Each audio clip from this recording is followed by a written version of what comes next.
So let's start with the definition of a guru. The dictionary says, a teacher, a guide, an expert or master of a certain field or knowledge area. Therefore, by definition, a property guru is a teacher, a guide, an expert or a master in the field of property. So what's the problem? The problem is that a number of these so-called property gurus in recent years have turned out to be little more than charlatans who have worked out how to market their story to you and me in a way that you believe that they can help you become a property millionaire. It reminds me of a TV show in the UK where the principal character would often be heard saying, "This time next year we'll be millionaires." The reality is that these people have taken thousands of pounds from unsuspecting people who have bought into a get-rich quick or a JOB, which stands for just over broke, scheme. Anyone that has made money in property will gladly tell you that property is a long-term gig. It's a long-term investment. You don't make money quickly. Now, there are some genuine people out there that can claim to be masters of the flip or master landlords in this field. But most people in the property industry have been there for years. They've built their portfolio up over a number of years, maybe decades. And they will all tell you that the initial period when they became a landlord was tough.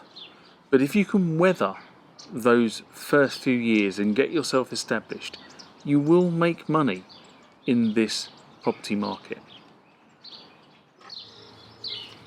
It's at this point, I should say, if you haven't subscribed to the channel, hit the subscribe icon, hit the bell icon to be notified when videos hit the channel. If you like the video, give it a thumbs up, and please leave comments because they are always extremely interesting to find out what other people think about the subject of the video. Now back to this video. So what prompted me to make this video? Some months back, on the 11th of February to be exact, a property guru named Glenn Armstrong was made bankrupt for the second time. Now, to be fair, many property companies go bankrupt, and they go bankrupt for legitimate reasons. They go bankrupt because they're in the middle of doing some sort of development and the property funding gets pulled, the circumstances change, they overextend themselves. But they do go bankrupt. It's just a common fact of life. Now, Glenn was touted as being one of these so-called property gurus. He spoke at numerous property meets up and down the country. He ran a property mentorship program designed to teach property newbies and maybe seasoned investors how they could make money out of property. The problem is that many people have recounted stories of investing money through one of Glenn's companies or investment schemes and effectively losing all their money or being able to get the money back once it was invested. I'm not going to comment any more on this case. If you want to find out more about Glenn and his bankruptcy, go into Google, type his name in, and you will recover many pages of information relating to this particular episode. So what's my experience of dealing with a property guru? About 10 years ago, I had dealings with a so-called property guru called Phil Martin. And Phil was running a portfolio builder service. In essence, he would build a portfolio for you as an armchair investor. In essence, he would find the deals, the transaction will be undertaken and your portfolio will be expanded. And the whole idea of this scheme was effectively that once you were presented with a deal, if you went for it, the transaction was completed and you paid Phil or Phil's company effectively for their services. This was a great idea. So did I go for this service? No. So if this service was so good, why did I not invest? The alarm bell started ringing. When I said I was interested, I was asked for an amount of money, a substantial amount of money I might add, up front. I was told that this needed to be paid across so that when deals arrived, we could react quickly. When I probed what the money was to be used for and how it was to be counted, I never got satisfactory answers. I never got a solid explanation about how it was to be used. I didn't get answers about how the money was to be held. Was it being held in a separate bank account? Did I have veto over the money being drawn down, as in, did they have to have my permission to draw money from the bank account? How was the money being guaranteed in the event something went wrong with Phil or one of his companies? And I didn't want to be an unsecured creditor, because in these sort of scenarios, unsecured creditors walk away with pennies in the pound and lose most, if not all, of their investment. The bottom line was that Phil seemed to be holding client money. He was not regulated by any authority, and that really did ring alarm bells. In the UK, if you give money to a solicitor or a lawyer, they are bound by a series of rules governed by the Law Society, which is an English organisation that governs the way lawyers and solicitors in the UK operate. The Law Society states that any money paid to you by a client must be held in a separate trust account. It cannot form part of the company or firm's assets and can only be withdrawn from that trust account on your explicit permission, as in you tell them to pay someone. This is then wrapped into a wider guarantee and insurance system through the Law Society, which guarantees that any money that is misappropriated will be paid back to the client. So effectively, your money that you pay to a solicitor is a cast iron guarantee that it cannot be used for any other purpose than what you tell the solicitor it must be used for. I did not get any of these guarantees from Phil. And yes, private companies can put these guarantees in place. They can go through a bank, go through a solicitor, or use some sort of escrow scheme. But these facilities can be put in place to secure the money away from the assets of the company. None of these schemes were presented.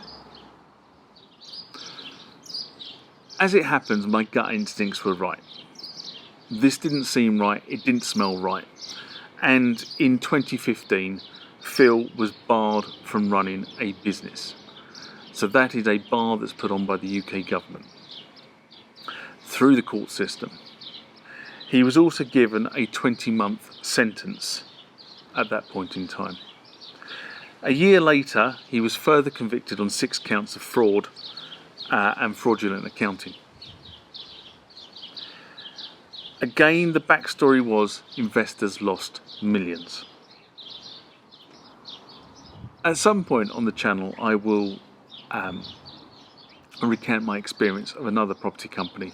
This company was called Inside Track. They described themselves as an award-winning property company. Again, Inside Track has now disappeared, filing for bankruptcy in 2008. It wasn't quite the property guru story, but it makes very interesting copy. Property meets and property seminars are great places to network and meet other people doing the same thing you are. Investing in property, being a landlord, you can discuss current affairs, their views on topics, and get a different point of view on some of your problems. But they're also prime recruiting ground for the property guru, unfortunately. Remember the phrase, all that glitters is not gold. There will be people in that room who are probably multi-millionaires through the acquisition, sale, or landlording of property. The ones who fit into that category typically will not announce themselves. I've been in rooms where I've known people who have done very well through property, but to look at them you wouldn't know about it. In fact, they try actively not to attract attention. The property guru will turn up in a head-turning motor car, be wearing a sharp suit, probably lots of gold hanging from the neck, the wrist, and the earrings, etc. Okay, they are trying to attract your attention. If somebody like that approaches you when you're at one of these events, my advice is run. What you have to ask yourself is this person really trying to be philanthropic? Or are they just trying to sell you something?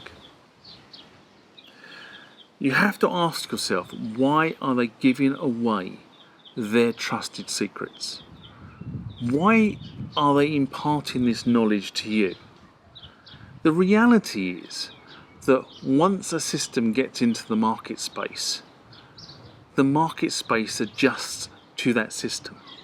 Prices adjust. Everybody starts doing it. A few years ago, the way to make money was to get a discount on purchase. Now everybody is trying to get a discount on purchase, and the market's become wise to that particular strategy. So you have to ask yourself, why are they doing this? And has this strategy already been priced into the market? A guru will typically start by trying to get you to a seminar. It will be a seminar on a popular topic, but they will try to get you to a seminar. The seminar probably will give you some information, but probably will not provide you with much new information. Especially not a lot of new information that you couldn't find by doing a search of the internet. But it will sow the seeds that there is a secret formula. Those secrets will be revealed in a book, a paid course, a mentorship payment program. This is typically known as a sales funnel. Anybody involved in marketing will tell you this is how you make sales. You find that gurus really understand this process. The key is to make the student pay for the next piece of information, the next bit of knowledge. You provide enough information to keep them interested so that they will then purchase the next part of the sales funnel. The problem is that a lot of these people, unfortunately, are just recycling information. You don't get a lot of new information that you couldn't effectively mine from the internet through a few hours of constructive searching. But that's how they will reel you in to spending a lot of money to think you're getting training on property issues. So what are the lessons to be learned, or specifically what are the lessons I have learned? Number one, and probably the most important lesson here, never give control of your money to anyone else. Once you can see a tangible asset, a property, then transfer the money or move the money to a solicitor who was dealing with that transaction for you. And when the transaction is complete, then make sure that your property guru is paid for their services. Never give control of your money to somebody else, that they can move money without your authorization. If you can't get a list of costs or it does not appear transparent, don't engage. Promises are worth nothing. If they are genuine, they will tell you how much their services cost up front, and you can make a decision on whether it's worth it or not. Disguised services, as in pay for the next thing, pay for the next thing, pay for the next thing. You don't know how much you're going to have to pay to get the knowledge that you're after. Ignore the glitz and glamour. Check out the facts. If they claim to have 200 properties, check them out by looking at the land registry. If they claim their company is worth millions, pull the accounts from Companies House or whatever corporate filing mechanism you have in your country. Find out who you are dealing with. If you're going to invest hundreds of thousands of pounds with these people, spending a few hundreds of pounds on background checks could prevent you making costly mistakes. Ask for references. A legit business will always give you references. They will be happy to supply them. There will be no issue. You've got to make sure that these references, however, are not stooges. So ask probing questions about the references, about the relationships, from the referencee to the company or the individuals behind the company that you're thinking of investing with. Ask yourself this really important question. Why do they want to work with you? What is in it for them to be in a partnership with you apart from your money? What are they getting out of this? Partnerships, remember, are two-way streets. You both get something out of the partnership. And when researching, if all you're seeing is positive messages and no one has anything bad to say about the company or individual you're looking to work with, look a bit deeper. Everybody gets it wrong. And actually having negative feedback is sometimes good, because then you can ask the prospective investee what it is they did to put that situation right. I don't want to sound all doom and gloom. It's not what this video is about. This video is about being cautious. There are some genuine organisations out in the market space who will teach you aspects of being a residential landlord, being a commercial landlord, investing in residential property, investing in commercial property. There are organisations out there that will help you do that. What I'm saying is be cautious. Make informed decisions, and remember, making mistakes is part of your learning process and your journey within the property industry. Hopefully you make those mistakes without expending vast quantities of money. Yes, you can buy help along the way. There are professionals out there that will help you. They will provide you with services, and they will be upfront about what it is they are able to provide you with, and they will give you a tariff of charges so you understand what it is you're getting and how much you're paying. What you can't do, and many have learned this over the last 20 or 30 years, is that you can't buy a successful property business from a guru. And on that note, I'm going to stop this video, and hopefully it served to provide a thought process and a stop moment before you start handing over large sums of money to somebody who promotes themselves as a property guru.